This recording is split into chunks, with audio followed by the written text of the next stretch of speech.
this beautiful NOID African violet. I purchased it over the weekend.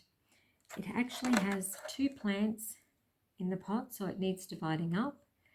It's also been put in a clay terracotta type pot, which really just doesn't work the best for me with African violets. The soil dry out really, really quickly. As you can see, it's actually got very dry soil in there.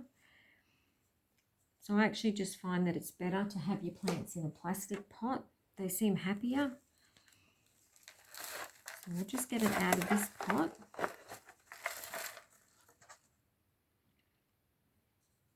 This pot's a very deep pot too.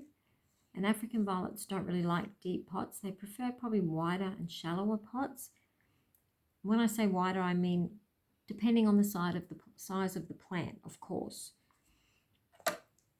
Okay, so here we have our African violet.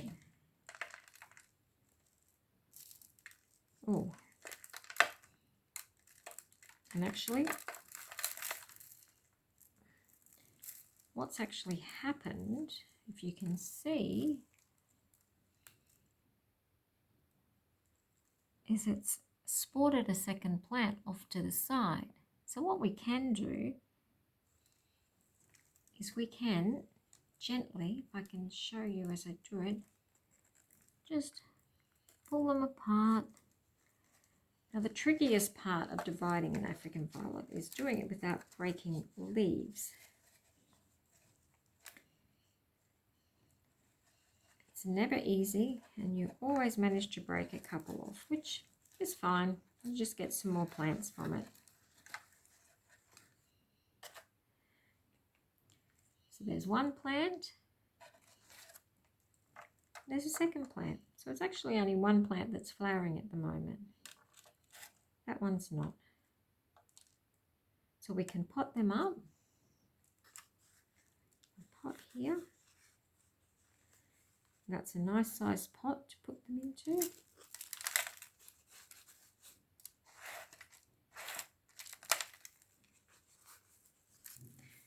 The soil that they were in was fine.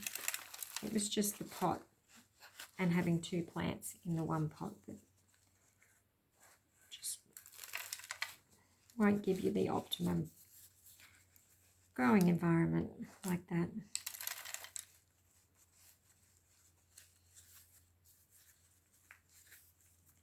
Here we have one plant. Beautiful. And then we'll plant our second plant. A little bit more soil in there first.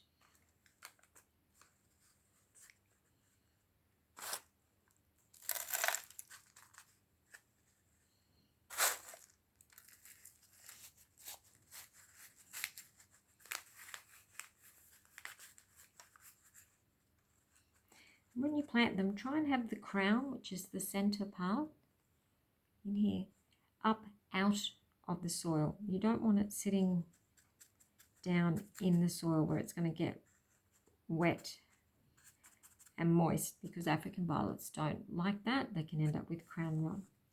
So there we have it. So from that one plant, I now have 2 plants, and I paid $10 for that plant, and out of it now I've got 2 plants and a lovely pot.